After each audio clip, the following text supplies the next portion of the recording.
Hey, what's going on, guys? Today I have something really cool that I haven't seen anywhere else on YouTube. There's a couple of videos on it that are a little old, but I don't think it has as much attention as it needs. Now, I was reading up about God's number. Now, this is the number that they gave to the Rubik's Cube, which is basically the lowest number of moves that it would take to put a Rubik's Cube back into its solved state from any given scramble, which is 20. It takes just 20 moves from any given scramble, well, at most 20 moves, as the most efficient method, to return any cube back into its solved state. Now, I found this to be very interesting, but of course, it does take more moves than that to return a cube back into its solved state because we use algorithms, and those algorithms have a set number of moves. So usually it would be like... well, actually, I don't know how many moves it would take on average. If someone can let me know what that is, let me know in the comment section below. I'd really be interested in hearing about that. But I also found, after doing a little bit of digging, that it turns out these same people that figured out that it takes 20 moves to bring a Rubik's Cube back into its solved state from any given scramble, they also found an algorithm that can be applied to the Rubik's Cube on any angle, on any orientation of any scramble that will have the cube pass through its solved state.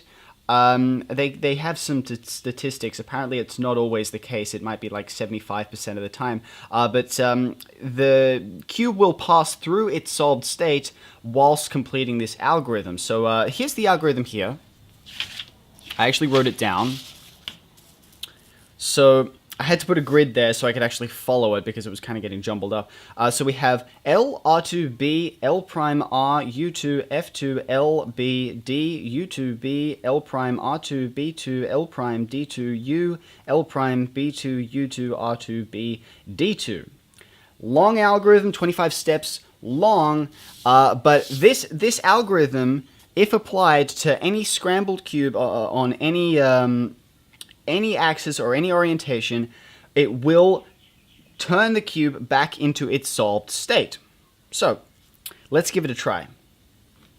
So I got a cube here. I'm just going to give it a scramble because I don't have a scrambler here right now. And I think that should be good enough. Alright, so let's just give this a try and see where it ends up. Okay, so let's try the algorithm. So let's do L, R2, B, L prime, R, U2, F2, L, B, D, U2, B, L prime, R2, B2, L prime, D2, U, L prime, B2, U2, R2, B, D2. And there you have it, back into its solved state, which I think is rather interesting. I've been messing around with this all night, and I was pretty surprised to see that it actually works. That's actually a very rare case where you get right to the end of the algorithm. Usually, it will pass through its solved state at any given point on this algorithm, so you could probably get like 9 or 10 steps in. Usually, it's around 14, 15 that the puzzle will be solved. Just to prove that this works, I'm going to do it again. So let's just do another scramble here. You can try this at home. You can try this at home right now. If you have a Rubik's Cube, then you can give this a try yourself. If it's already scrambled, then you can follow along with me and give this a try. So let's just do a load of scrambling here. Okay, so that looks pretty good. So let's give this another try. So L, R2, B, L prime, R, U2, F2, L, B, D, U2, B, L prime, R2. and it's already passed through its solved state. So you can see I've got B2, L prime, D2, U, and the rest of the algorithm still to go. So that is the nature of the algorithm. It's not like any other algorithm where it will cycle the pieces.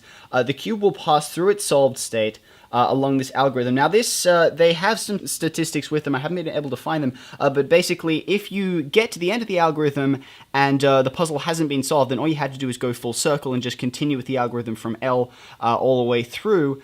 And usually by the second time, sometimes it happens, you'll have to go through it a third time. But basically, if you just continue following this sequence, the cube will pass through its solved state whilst performing this algorithm. Okay, so the reason that it does this, I'm not entirely certain, but basically this algorithm has been built on statistics. Statistically, what is most likely to bring two pieces together? And this is just based on all of the other algorithms that are out there floating around today, all of the OLL, all of the PLL, all of the F2L algorithms.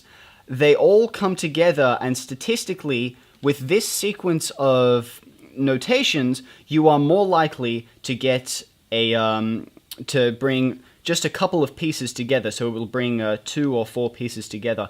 And the reason that it solves the puzzle is because at some point in this process, these clusters of pieces will line up into their solved state, which I think is rather interesting. Now, I don't understand the entirety of it. If you understand this more than I do, then please provide a detailed explanation below, because I am not, set up for explaining this kind of stuff. I don't have my head kind of wrapped around it.